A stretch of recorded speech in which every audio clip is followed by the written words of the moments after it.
Bismillahirrahmanirrahim. Assalamualaikum warahmatullahi wabarakatuh.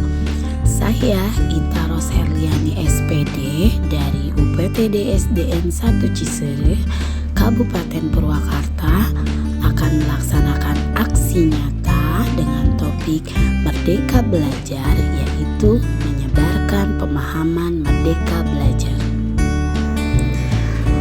Tujuan yang ingin dicapai dalam topik yang pertama ini adalah 1.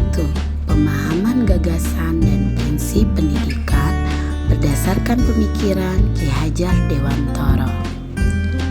2. Pemahaman untuk memfasilitasi murid agar tumbuh sesuai dengan kodratnya. 3. Penerapan pembelajaran yang memerdekakan murid.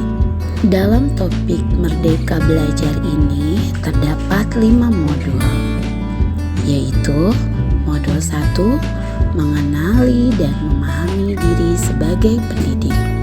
Modul 2, mendidik dan mengajar. Modul 3, mendampingi murid dengan utuh dan menyeluruh. Modul 4, mendidik dan melatih kecerdasan budi pekerti. Modul 5, pendidikan yang mengantarkan keselamatan dan kebahagiaan. Pembahasan modul pertama yaitu mengenal dan memahami diri sebagai pendidik.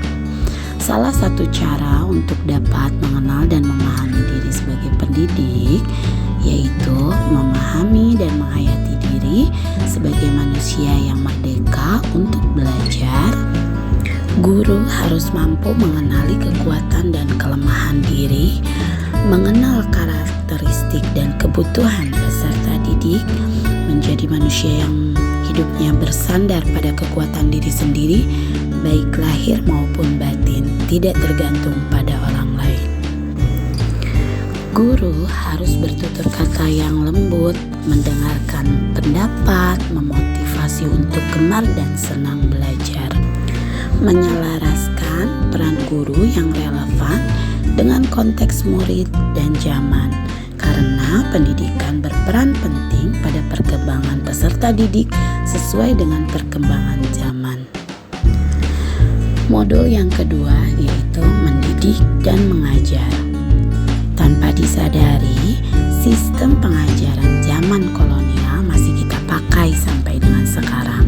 Contohnya, meminta murid berdiri di depan kelas saat lalai mengerjakan tugas, atau melakukan perengkingan berdasarkan nilai pengetahuan.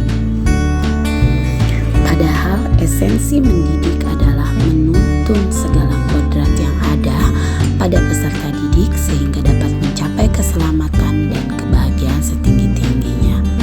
Pendidik tidak sekedar memberikan pengetahuan, namun mendidik keterampilan berpikir dan mengembangkan kecerdasan batin peserta didik. Seperti sistem AMOM yang dikatakan oleh Ki Hajar Dewantara, yaitu Ingarsa Sung Tulodo, Inmadya Mangun Karsa, Tuturi Handayani. Di depan, guru menjadi panutan atau contoh bagi peserta didiknya. Sedangkan ketika di tengah, guru menjadi penjalar atau penyeimbang bagi para peserta didik. Dan ketika di belakang, guru menjadi pendorong untuk peserta didiknya. Selanjutnya, modul yang ketiga yaitu mendampingi murid dengan utuh dan menyeluruh. Pendidikan bergerak secara dinamis, menyesuaikan keadaan dan bergerak begitu cepat. Dan setiap peserta didik terlahir dengan kodrat alamnya masing-masing. Perubahan tidak bisa dihindari, sehingga cara mendidik dan mengajar perlu dikembangkan dengan perkembangan zaman. Guru dapat merancang pembelajaran yang berkelanjutan, terbuka berdasarkan kebudayaan bangsa. Dalam hal ini, sesuai dengan asas Trikon yang dikemukakan oleh Ki Hajar Dewantara, yaitu kontinu, konvergen, dan konsentris. Modul yang keempat yaitu mendidik dan melatih kecerdasan budi pekerti. Budi pekerti merupakan hasil bersatunya gerak pikiran, perasaan, dan kehendak sehingga menimbulkan suatu tenaga. Budi pekerti juga merupakan perpaduan cipta, rasa, dan karsa. Budi pekerti peserta didik tidak hanya dibentuk di lingkungan sekolah saja, tapi juga terbentuk dari lingkungan keluarga dan masyarakat. Kodrat anak diibaratkan kertas yang sudah terisi penuh, yang terisi berbagai macam coretan dan tulisan, sehingga tugas pendidik adalah menebalkan dan memperjelas arti dari tulisan dan coretan tersebut. Modul yang kelima yaitu pendidikan yang mengantarkan keselamatan dan kebahagiaan.